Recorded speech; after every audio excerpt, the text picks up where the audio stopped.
have also been toppled by wind. We knew that this tree wouldn't last, just as any tree on planet Earth doesn't last forever. So this is a part of nature. A replacement tree was found 2 years ago by the National Park Service, which takes care of the land near the White House and where the tree is supposed to stand. This coming December, there will easily be a new Christmas tree in the ground for the next lighting of the National Christmas Tree in December. By the end of the day, the tree was headed for the wood chipper, gone but not forgotten. Barbara Benitez, Al Jazeera, Washington. Well, there's just enough time now to bring you pictures of a rather unusual rescue carried out by police in China. They were called upon to give vets in a wildlife park a helping hand to administer medical aids to some dolphins.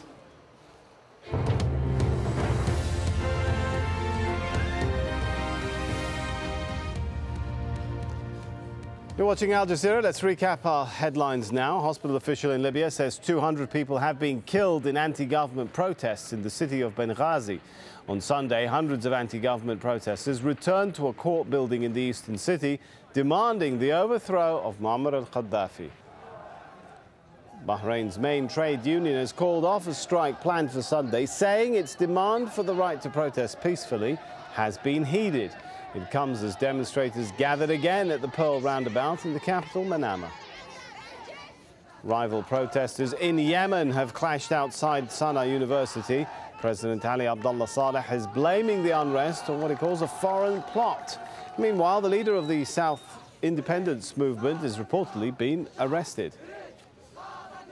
Afghan medical officials say at least 40 people have now known to have died in Saturday's suicide bombing, making it one of the worst months in terms of deadly violence. Well, the Taliban says one of its bombers blew himself up at Kabul Bank in Jalalabad. 73 more people were injured.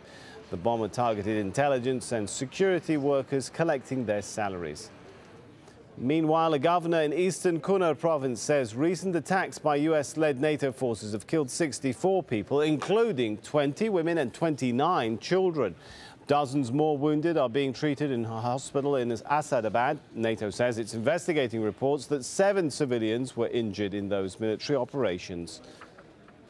Suez Canal officials are denying reports that 2 Iranian naval ships have sailed through the waterway. Well, that's despite claims by Iranian state TV that they've already passed through on their way to Syria.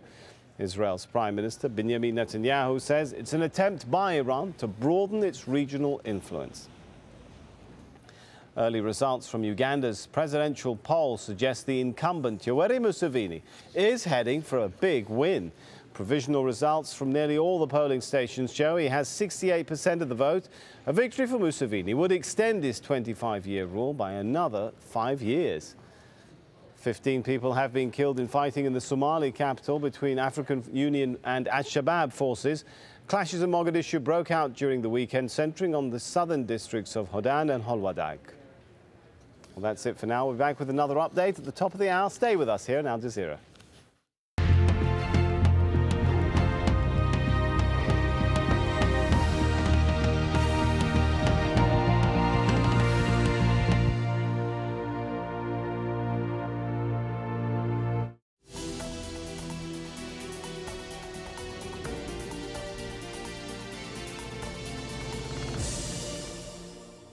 Hello and welcome to Talk to Al Jazeera. I am Mohammed Ado in Entebbe, Uganda.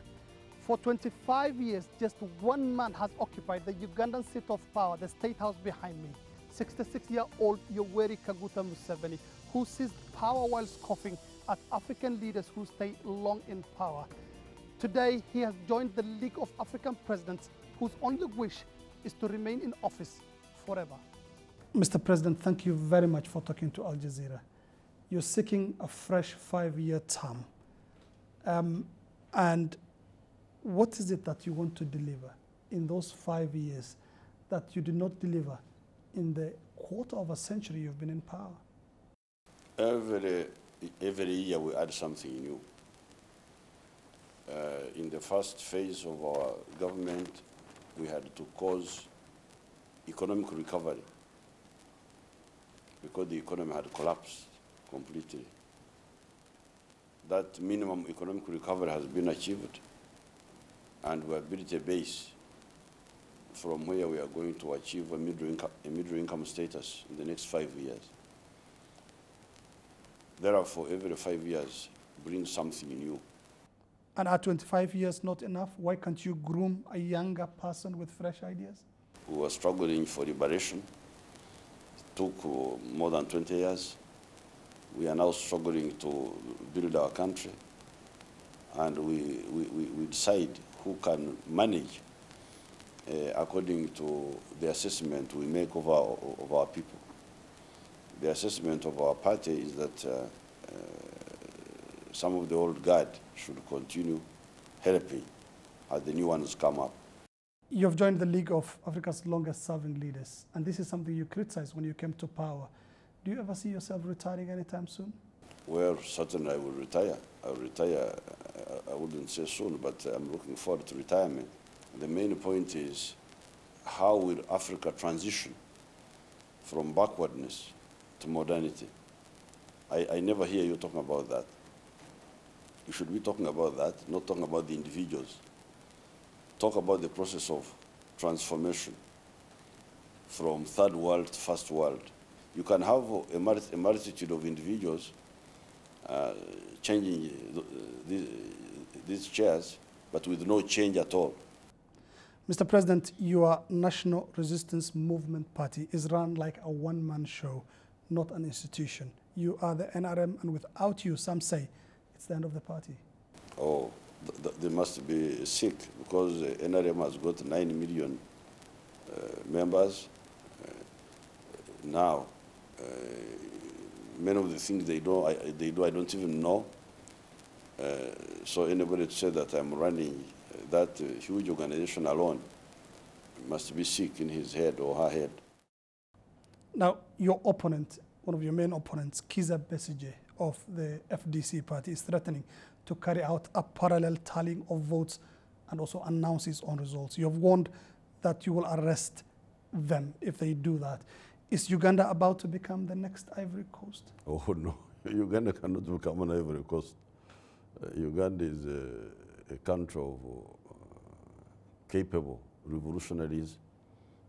You cannot have the type of paralysis you have in Ivory Coast. It will be decisive, and that will be the end. It will not even take 1 day, I can assure you of that. But what if the opposition do not agree to the votes? Then they got caught.